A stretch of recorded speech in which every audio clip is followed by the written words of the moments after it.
Everywhere you go, there are eyes watching, hands waiting, and minds calculating.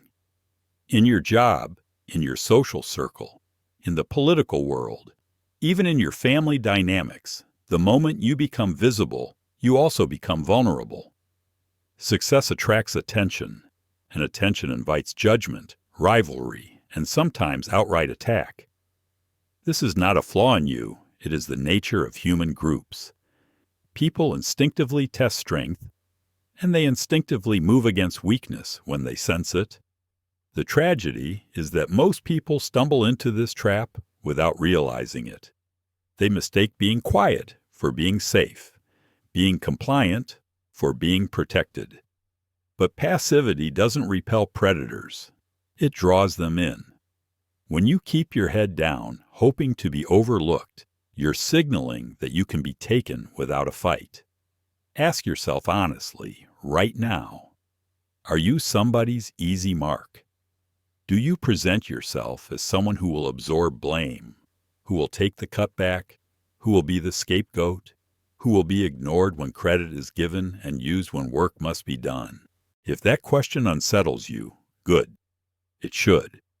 Because the first step in becoming untouchable is to recognize how touchable you currently are.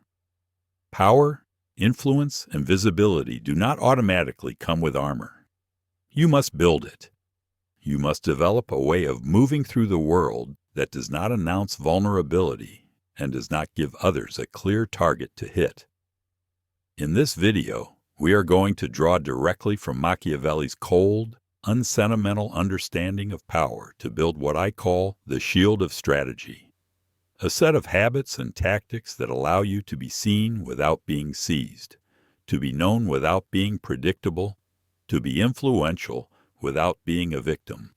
People tend to think of power as purely offensive, the ability to act, to dominate, to take. But Machiavelli, who advised princes and survived brutal politics, understood something deeper. A sword without a shield is a liability. Aggression without protection is a quick way to get cut down. Before you learn how to strike, you must learn how to absorb and deflect. His lesson is not just about building walls, but about controlling perception before you control action. You cannot rely on brute force or blind courage to save you. You must shape what others believe about you so that you never become the convenient target in the first place. Think of the shield not as a literal barrier, but as a cloak of strategic invisibility and misdirection. A shield can be active. It can be the way you position yourself, the way you time your moves, the way you let others see just enough to be satisfied, but not enough to be certain. It is a mental stance as much as a tactical one. By adopting it, you stop playing defense in the clumsy sense, reacting, explaining, apologizing, and instead create a field around yourself that discourages attack before it begins. This is the essence of Machiavellian defense, making people hesitate, making them unsure, making them believe that striking you would cost them more than it would gain. Principle 1. Control the narrative, not just the facts. People target what they think they understand.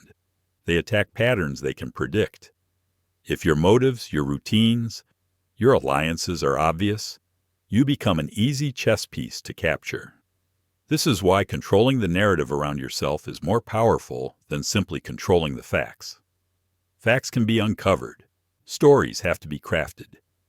If you let others write your story, they will always cast you in the role that suits them: the rival, the underling, the scapegoat. You must seize authorship. Doing this does not mean lying. It means being deliberate. It means presenting your intentions in ways that give you room to maneuver. You make your motives opaque without seeming suspicious by revealing selectively, by timing your disclosures, by letting people see a version of you that keeps them guessing. Ambiguity can be armor when it is chosen, not accidental. When you reveal something, do it because it strengthens your position. When you obscure something, do it because it prevents others from finding leverage. The less predictable you are, the harder it becomes to pin you down, and the more dangerous it feels to try. Principle 2, build a web, not a wall. A wall feels safe. It's a clear boundary. It promises separation from threat. But walls also confine you. They isolate you. They make you an obvious point to surround and besiege. Machiavelli warned rulers about this centuries ago. When you seal yourself off from others, you lose the flow of information. You lose the natural buffers of alliances, and you end up alone when the attack comes. In modern life, isolation works the same way. The lone worker who never cultivates relationships becomes expendable. The leader who keeps everyone at arm's length becomes the first to be blamed when things go wrong. The person who believes self-reliance is enough eventually discovers how quickly a crowd can turn on someone who stands alone. A web, on the other hand, is flexible and alive. It connects you to people and people to you.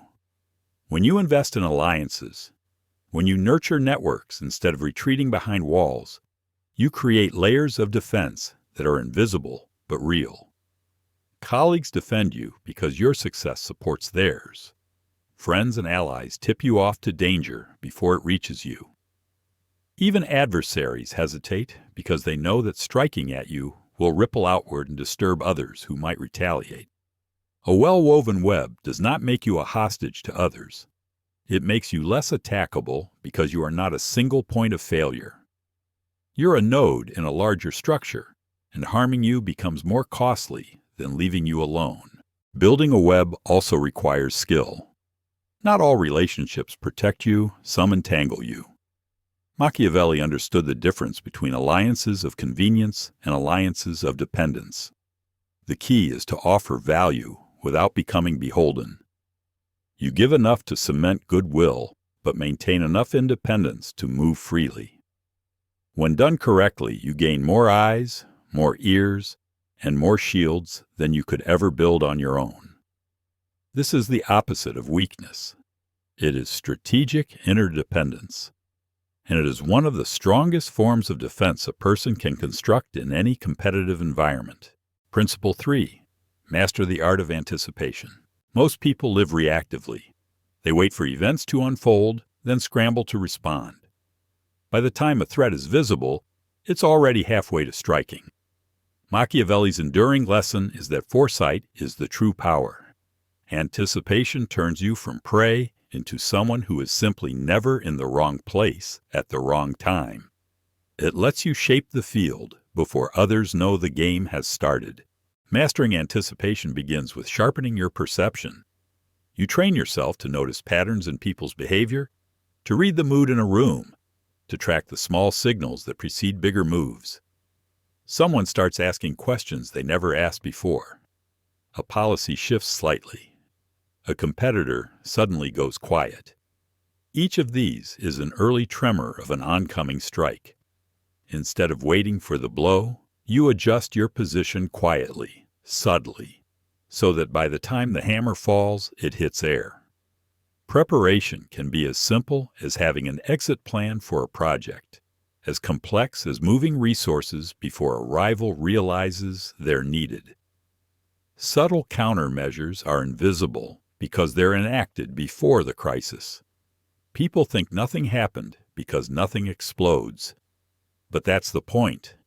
Good anticipation makes the attack dissolve before it materializes. Thinking 3 moves ahead is not about paranoia or constant scheming. It's about cultivating enough distance from your emotions to see the board clearly. You ask yourself, if I make this move, what are the likely responses? If this person shifts against me, who will they recruit? Where can I neutralize tension before it becomes a threat? You never reveal this plan. You smile, you remain calm, you seem open. Meanwhile, your shield is already in place because you prepared it long before anyone thought to aim at you. Principle 4, project power, without provoking envy. There is a kind of power that draws admiration and a kind of power that draws knives. Many people climb just high enough to become visible, then find themselves surrounded by quiet resentment and whispered plots. Machiavelli saw this pattern over and over in courts and city-states. He advised his princes to be feared rather than loved if they had to choose, but he also warned that envy is corrosive and unpredictable. A prince who flaunted his victories, who humiliated rivals, or who appeared to take all credit for himself was creating enemies faster than he could destroy them. The same dynamic exists today. In an office, in a creative field, in any environment where status matters, the person who radiates arrogance or monopolizes praise invites a coalition against them. Projecting power without provoking envy requires a deliberate balancing act. You must let people see your competence without feeling diminished by it. You can be decisive without being dismissive, confident without being boastful. You signal that your strength benefits others, or at least does not threaten them directly. This can be as subtle as sharing credit generously, as strategic as delegating small wins to potential rivals, or as psychological as making your achievement seem like a natural byproduct of the team rather than a personal conquest. The goal is not to shrink yourself. It is to cloak your ascent in a narrative that feels non-threatening to bystanders. In doing so, you make yourself harder to rally against, because no one feels personally insulted by your success. There is also an art to selective vulnerability, sometimes showing a small flaw, admitting a minor mistake, or seeking advice from someone whose ego you wish to soothe can disarm envy before it hardens into hostility. Machiavelli did not advise groveling. He advised calculation. A single gesture of humility at the right moment can keep a potential enemy from consolidating opposition. By contrast, striking down every critic, ignoring every slight, or bragging about every win only signals insecurity and feeds resentment. When you project steady competence mixed with occasional well-timed humility, you appear strong but approachable, decisive but not domineering. This is the safest form of power, the kind that does not look like a challenge to be answered, but a presence to be respected. All the strategy in the world can be undone by your own emotions. Anger, panic, desperation, these are cracks in the shield that let enemies in. People who want to manipulate you will not always attack your position directly. They will attack your composure. They will bait you with insults, overwhelm you with urgency, or flatter you into oversharing. If you react impulsively, you hand them leverage they could never have taken by force. Machiavelli understood that the battlefield of power is as much internal as external. The prince who cannot master himself cannot master circumstances. Developing psychological detachment does not mean becoming cold or robotic. It means creating an inner distance between stimulus and response. You teach yourself to pause before answering, to breathe before committing, to watch your own impulses rise and fall without obeying them. When someone criticizes you, you do not immediately defend. When someone praises you, you do not immediately reveal your plans. Indifference, in this sense, is armor. It makes you unreadable. It buys you time to decide whether to strike, to retreat, or to do nothing at all. Over time, this composure becomes part of your reputation. People sense they cannot easily rattle you, and so they stop trying. Your very calmness becomes a shield, discouraging attack before it starts. This inner shield also frees you to think strategically. When you are no longer ruled by the need to win every point or correct every slight, you can focus on the larger arc of your goals. You can allow small defeats to pass because they position you for greater victories later. You can let an opponent believe they have scored against you while you quietly reposition. Detachment is not weakness. It is the ability to choose your battles and conserve your energy. It keeps you from being dragged into skirmishes that do not matter and blindsided by emotions that do. The 4 principles we've walked through are not tricks you deploy once and forget. They're not superficial tactics to get you through a bad week at work or a tense negotiation. They're habits, a way of moving, speaking, and thinking that over time forms a living shield around you. When you control your narrative instead of letting others define you, when you build a web of relationships rather than retreat behind walls, when you anticipate instead of react, and when you project power without provoking envy, you stop presenting a clean target. You stop looking like the easiest person to undermine. You begin to radiate the quiet signal that an attack on you will be costly, confusing, and unrewarding. But strategy is not meant to freeze you in place. A shield is not a coffin. The point of becoming less attackable is not to hide forever, but to create the freedom to move. When you're not constantly dodging blows, you can take the initiative. You can pursue your goals without being dragged into other people's agendas. You can choose your allies from a position of strength rather than desperation. That is the real power of Machiavelli's shield.